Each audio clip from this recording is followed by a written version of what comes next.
Paris Saint-Germain entered the 2025-26 season riding high as newly crowned kings of Europe.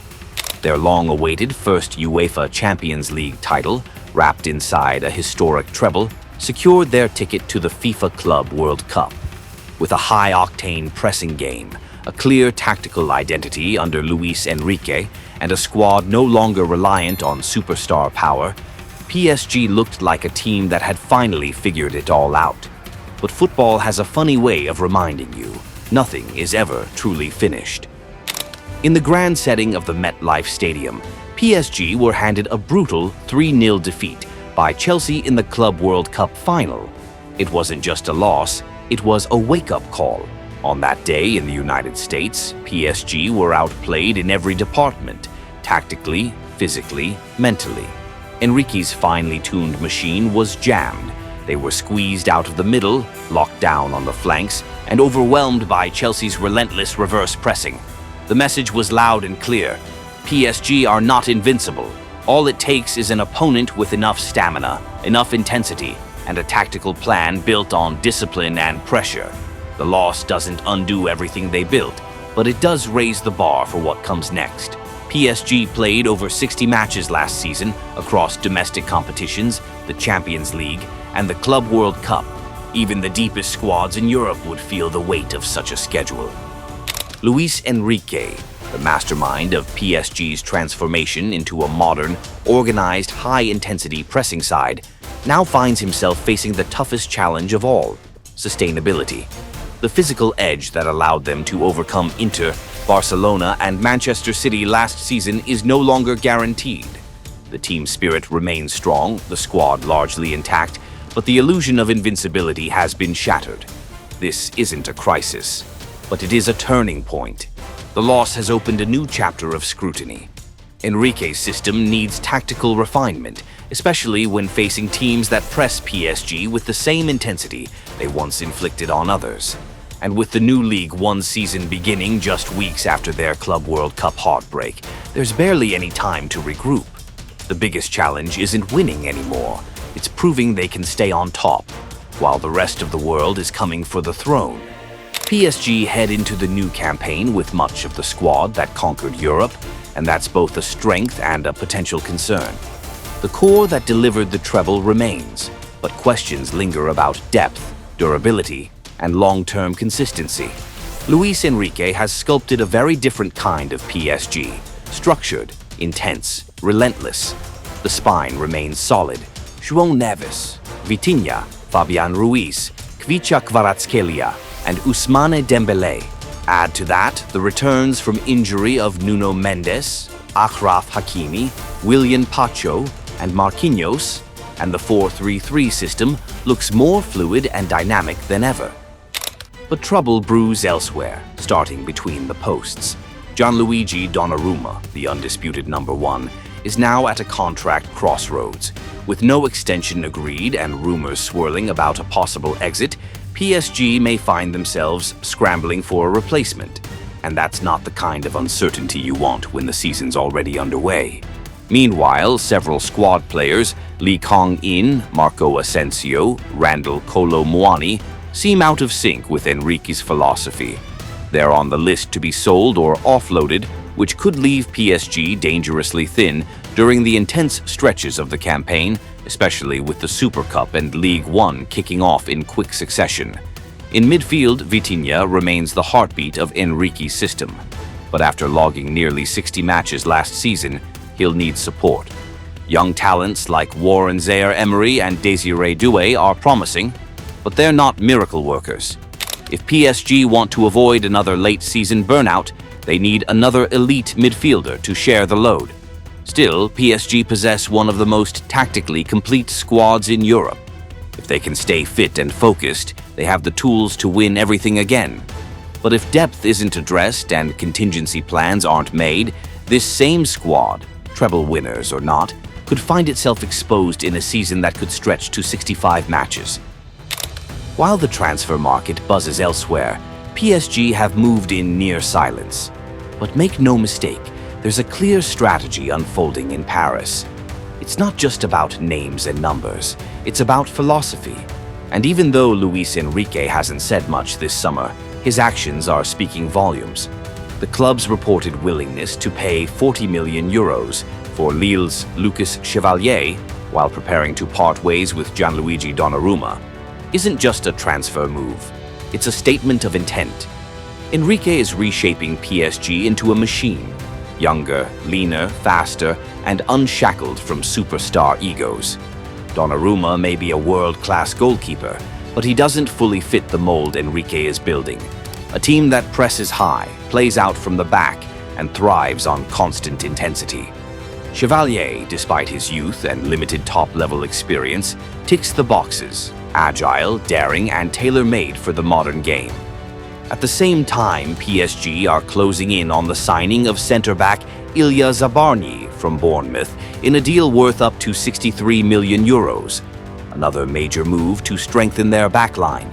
This transfer once again underlines PSG's commitment to investing big in young talent that fits their long-term vision, rather than chasing after already established stars.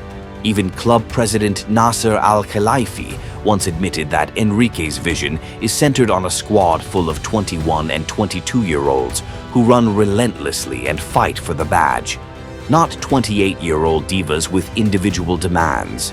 Enrique doesn't want stars, he wants pieces that fit. And if Donnarumma can't adapt, whether in terms of role, salary, or expectations, PSG are ready to let him go. This goalkeeping transition is about more than just replacing a player. It symbolizes the next phase of PSG's transformation. A club once defined by big names and glitz is now quietly rebuilding from the foundation up, starting with the goalkeeper, then the back line, the midfield, and eventually their entire approach to football.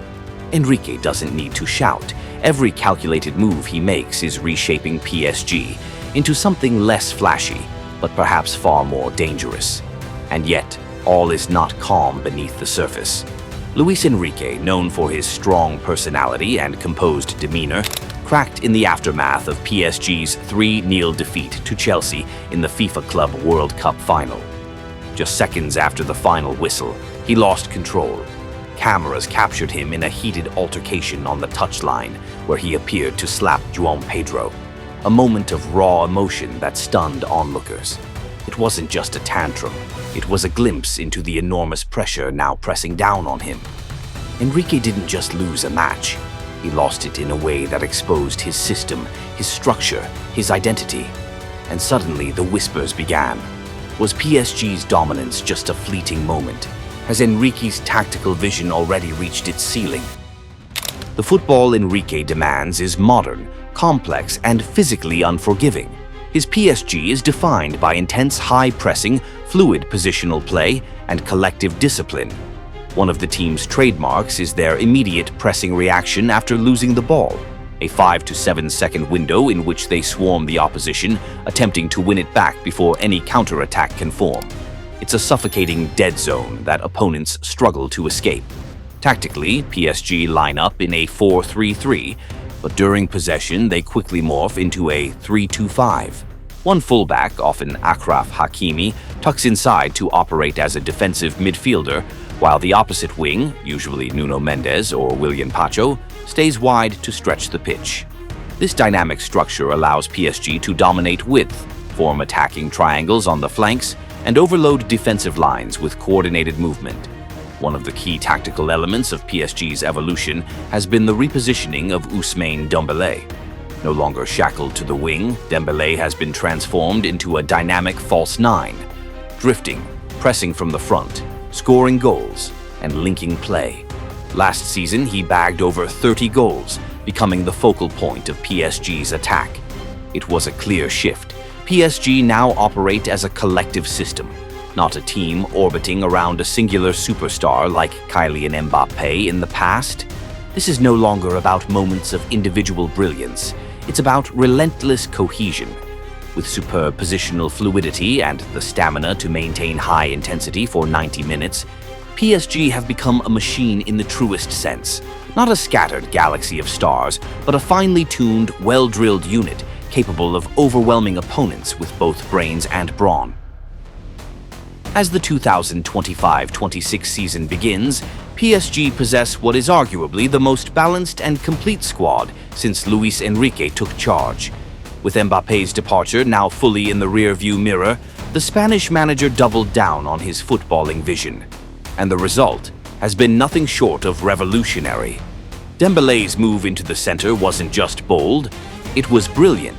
His performances as a false nine connected the entire team, maintaining his trademark flair while adding a new layer of end product. On either flank, PSG boast the electric Kvaratskhelia and the explosive Désiré Doué, who dazzled during both the Champions League and the Club World Cup.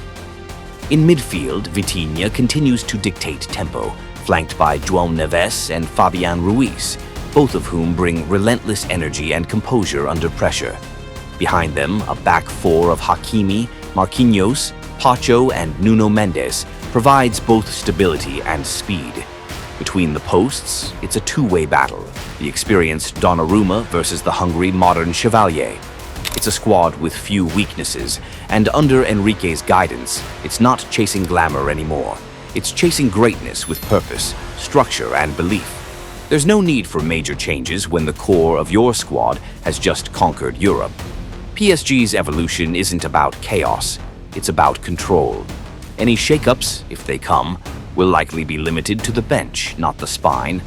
After lifting the treble in 2024-25, PSG enter the new season with twin objectives: defend their Champions League crown and build a sustainable legacy that stretches far into the future. Club president Nasser Al-Khelaifi has made the new direction crystal clear. Paris Saint-Germain are no longer a star-studded experiment. They are a football team with identity, with hunger, with sacrifice. Gone are the days of flashy panic buys. Now the focus is on youth development, tactical coherence, and a unified culture, all of which align seamlessly with Enrique's philosophy.